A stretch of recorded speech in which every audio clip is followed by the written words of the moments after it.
বৈষম্যবিরোধী ছাত্র আন্দোলনে যারা নিজেদেরকে আত্মনিয়োগ করেছিল তারা বিভিন্ন জায়গায় গুলিবিদ্ধ হয়। তারা এখন পর্যন্ত আমরা যতটুকু সংবাদ শুনেছি বিভিন্ন মেডিকেল কলেজ হসপিটালে ভর্তি রয়েছে। দর্শক, এখন আমরা যেখানে উপস্থিত হয়েছি সেটা হলো শহীদ সোহরাওয়ার্দী মেডিকেল হাসপাতালে। বর্তমান পরিস্থিতি যদি আপনাদেরকে বলি, এখনও শত শত শিক্ষার্থী ভাই বোনেরা ভর্তি রয়েছে এই মেডিকেল কলেজ হাসপাতালে। আপনাদেরকে যদি বলি দর্শক, তারা কোনোভাবেই না মরে বেঁচে থাকা মতো অবস্থায় রয়েছে। তাদেরকে দেখলে আপনারা রীতিমতো অবাক হবেন। কেউ বা আসলে এক কথায় মৃত্যুর সাথে পাঞ্জা লড়ছে। দর্শক, আপনাদেরকে দেখানোর চেষ্টা করব এবং তাদের কাছ থেকে জানার চেষ্টা করব সেদিনে তাদের কি ঘটেছিল তাদের সাথে। তো দর্শক, চলুন একটু তাদের কাছ থেকেই জেনে আসি। বুলেটটা লাগছে যে আমার এখান দিয়ে ঢুকছিল, ছোটো পিতলের বুলেটগুলো এখান দিয়ে ঢুকছিল আর এখান দিয়ে বের হয়ে গেছে। আমার সাথে তারা 2-3 জন ছিল মাত্র, ওদের মানে একজন চোখ দিয়ে ঢুকে গেছে, আরেকজনের এখান দিয়ে ঢুকছে, যে ওরা জায়গায় মারা গেছে আর ওদের কোনো ইয়ে ছিল না। পরে আর কি গুলি করে দেখে আমি বসে গেছিলাম, পরে আমার এখান দিয়ে ঢুকে আর এখান দিয়ে বের হয়ে গেছিলো গুলি।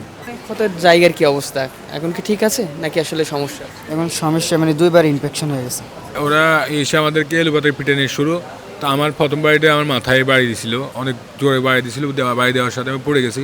পড়ে যাওয়ার পরে মাথারও 2-3টে বাড়ি দিচ্ছে, পায়ে অনেকগুলো বাড়ি দিচ্ছে, হাতে অনেকগুলো বাড়ি দিচ্ছে। যখন ফার্স্ট বাড়িতে আমার মাথায় দেয় তখন আমি সেন্সলেস হয়ে যাই।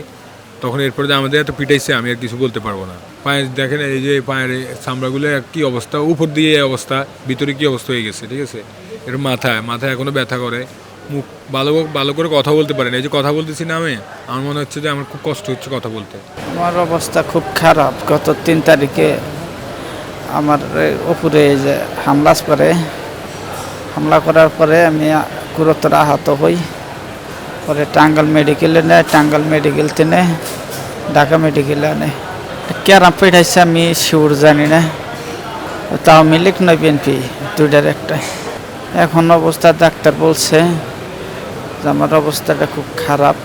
পুলিশ ছাত্রলীগ ওরা ছিল আড়ংয়ের সামনে, সংসদের মোড় যেটা, আর আমি ছিলাম 27 নম্বরে 4 রাস্তার মোড় এখানে। তো দৌড়াদৌড়ি, টিয়ার শেল মারতেই আছে, এরকম অবস্থায় হঠাৎ একটা বুলেট আইসা আমার যে পেটের মধ্যে লেগে আমার পিঠ দিয়ে বের হয়ে গেছে। তো আমি তখনও জিনিসটা ফিল করতে পারিনি যে আমার কোনো একটা গুলি লাগছে। আমি 2 মিনিট দৌড়াদৌড়ি করছি। 2 মিনিট পর হঠাৎ বুঝতে পারতেছি আমার পিঠটা জ্বলতেছে। তখন আমি গেঞ্জিটা উঠাই দেখি আমার পিঠ থেকে রক্ত বেরোয়। তো পরে আবার দেখি একটু পর সামনে থেকে রক্ত বেরোয়। হঠাৎ একজন রিক্সাওয়ালা দেখে আমার বলতেছে, মামা তোমার গুলি লাগছে, তাড়াতাড়ি রিক্সায় ওঠো। মৃত্যু যে এত কাছ থেকে দেখা আসার পর যখন অপারেশন থিয়েটারে প্রথম দিন ঢুকলাম, অ্যানেস্থেসিয়া ছাড়া আমার পেট কাটতেছে, আমার পিঠ কাটতেছে, ভিতরে হাত ঢুকায় দেখতেছে কোনো জায়গায় বুলেট আছে নাকি, কোনো গান পাউডার থাকলে ক্লিন করতেছে। যে কতটা ব্যথা একটা অ্যানেস্থেসিয়া ছাড়া এগুলো করা। ডক্টরকে আমি জিজ্ঞেস করছিলাম, স্যার আমার কি অজ্ঞান করা যাচ্ছে না? তো বলতেছে, তুমি মাত্র গুলি খেয়ে আসছো, তোমার যদি আমি এখন অজ্ঞান করি তোমার কখনো জ্ঞান আসবে না, তোমার ব্যথাটা এখন সহ্য করতে হবে, কিছু করার নেই। মানে এটা যে কী পরিমাণে একটা ব্যথা এটা আমি বইলা বুঝাইতে পারবো না। কারণ আমি একবারে সামনে ছিলাম, আমি তো ভাবছিলাম যে আমার হয়তো রাবার বুলেট বা ছড়া গুলি মারবে, তো কিন্তু আমি দেখি যে আমার আসল বুলেটই মেরে দিছে।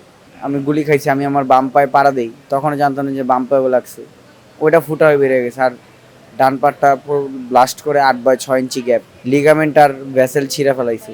মিছিলের মাঝখানে হঠাৎই একটা সাইড থেকে পুলিশ গুলি করা শুরু করছে, আর বিল্ডিংয়ের উপর থেকে হেলমেট লাগানো 2জন ছিল, ওরা উপর থেকে গুলি করতেছিল। একটা গুলি এসে তল কেটে লাগছে আমার। 5-7 জন একসাথেই পড়ে গেছে গুলি খাওয়ার পরে। যেখানে লাগছে ওটার একদম নিচে হচ্ছে, আর একটু যদি ঢুকে যেত এখান থেকে তাহলে হচ্ছে আমার ব্লাডারটা ফেটে যেত। সেক্ষেত্রে আমি যদি বেঁচে থাকতামও আমার সারা জীবন ক্যাথেটার নিয়ে থাকা লাগতো। 5ই আগস্ট আমি সকাল 11টা বাজে যমুনার সামনে, ওইখানে আমরা আন্দোলন করতেছিলাম।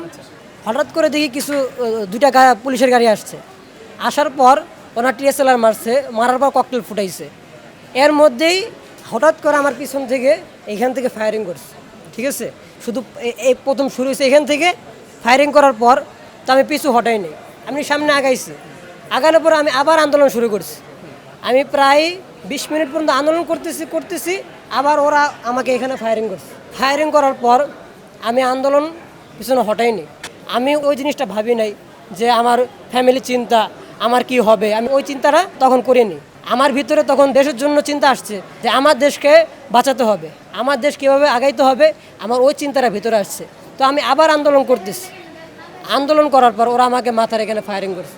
আমার প্রায় গুলি আছে এখানে 56টার মতো গুলি আছে, এর মধ্যে বের করা হচ্ছে 60টা বের করা হচ্ছে, আর বাকিগুলো রয়ে গেছে। ডাক্তারে বলতেছে যে এগুলো কোনো সমস্যা হবে না, কিন্তু আমরা বলতেছি দেখেন প্রতিটা জায়গায় জায়গায় ক্ষতবিক্ষত যেখানে হয়েছে, যেখানে গুলি আছে, যেখানে স্পেন্টারগুলো আছে, ওইখানে আমাদের অনেক জ্বালা যন্ত্রণা করতেছে। আমাদের লাইফ ভবিষ্যতে আমাদের অনেক ক্ষতি হতে পারে। আমার সাথে লোক 4 মারা গেছে আমার সাথে, স্পট ডেট ওই জায়গায় শটগান দিয়ে আমার গুলি করছে, ঠিক আছে। আমরা সামনাসামনি আসলাম। আপনি আসলে কয়টা গুলি খেয়েছেন ওই দিন? মানে আমি 4টা খাইছি গুলি। কোথায় খেয়েছেন দেখাবেন? এই ডল প্যাডে একটা, আর আমার 2 পায়ে লাগছে, এই যে এনে রাখছে, এটা এই গুলিটা এনে আসলো শনিবারে বাই করছে। আচ্ছা আরেকটা মানে এটা ভাইরে গেছিল গা, আচ্ছা। আরেকটা আঙ্গুলের দিক দাও এটাও গেছে গা, খালি প্যাডেরটা আমার হাতে আসলো। গুলিটা কে করলো?